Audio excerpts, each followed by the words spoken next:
Başçı деген başçı bilese, mamlaketimizdin başçısı mынакей Садыр Нуркожоевич жакшы жөрөлгө жарлык чыгарды. Негизи эле ислам дининде бар эреже бул. Кулу вашрабу ва ла тусрифу. Жегиле ичкиле ысырап кылбагыла.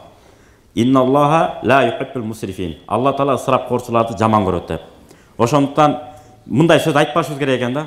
Көрөбүз эми. Чоңдор өздөрү тыйылабы экен, тыйылбайбы экен, ошол теманын кереги жок.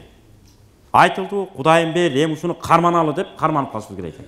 Чындап эле өтүп кеткен адам 3 күн аза күтөт, ал жерде малчаңдап май чайнай турган жер эмес. Ал жер аза күтө турган жер.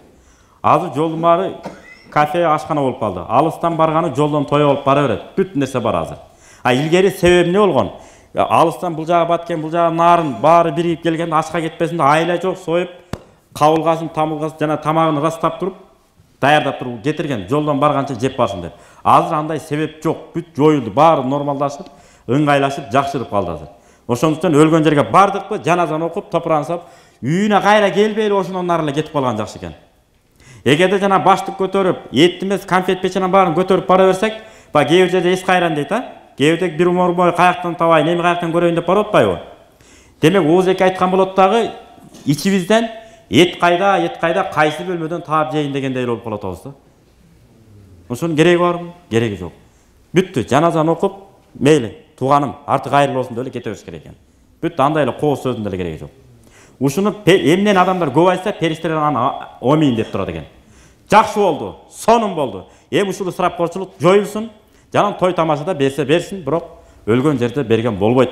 Туура бул деп туруп, жапа тырмак айта берсек, дей берсек, анан биригип кетсек, Кудай буйрса баары жакшы болот. Амин. Алла Таала баарыбызды ыймандарыбыздын бекем кылсын, пайдалуу иш-аракеттердин аракеттерин Кудайым өзү насип кылсын. Алган колдордон эмес, берген колдордон кылууну Кудайым өзү насип кылган болсун. Пайгамбар Мухаммад алейхиссалам хадисте айткандай, алдыңкы колго караганда үстүнкү кол жакшы деген экен.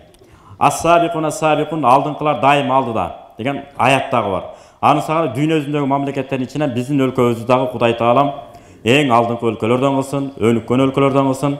Жана ысырапкорчулуктарга жол бербестен башка өлкөлөргө жардам бере турган өлкөлөрдөн кылган болсун. Исламий кандай жашаш керек, бул жагынан да үлгүлүү, өрнөктүү алым карларыбызды Кудай Таалам биздин өлкөбүздөн чыгарган болсун. Алхамдулиллахи роббил аламин. Аллаху акбар.